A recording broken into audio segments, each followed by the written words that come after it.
துரோகிகளை பற்றி என்னவென்று சொல்ல, பலன் அனுபவித்துவிட்டு எல்லா வசதி வாய்ப்புகளும் பெற்றுவிட்டு வாழ்க்கை நிம்மதியாகி அதனால் பல்வேறு சிரமங்களுக்கு உள்ளாகி பல வழக்குகளை சந்தித்து கொண்டிருக்கின்ற அந்த நபர்கள், அந்த துரோகிகள் எங்கே சென்றால் எங்களுக்கு என்ன சார்? அது 43 ஆண்டு காலம்லாம் கட்சியில உழைச்சோம், துரோகின்ற பட்டம் தான் எங்களுக்கு கட்சியில கிடைச்சதுன்னு சி விஜயபாஸ்கர், எம்ஆர் விஜயபாஸ்கர் சொல்றாங்க. உண்மை அதுதானே, உண்மை அதுதானே. ஒவ்வொரு தொண்டனும் தன் உழைப்பை ஈந்து, வியர்வை ஈந்து, இரத்தத்தை சிந்தி இந்த இயக்கத்தை காப்பாற்றிய ஒவ்வொரு தொண்டனும் கழகத்தினுடைய கொள்கைக்காக அவன் இந்த இயக்கத்திலே தொடர்ந்து இருந்து கொண்டிருக்கிறார்.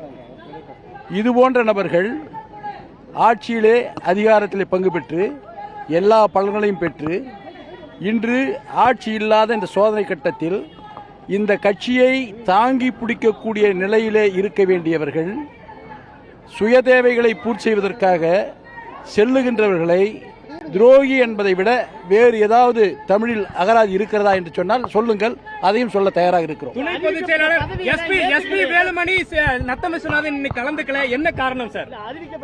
அந்த பொறுப்பை நாம என்ன நம்பி வந்த 30 மாவட்ட செயலாளர்கள் இருக்கிறாங்க, அவங்களை ஏமாற்ற முடியுமான்னு கேட்கிறாரு.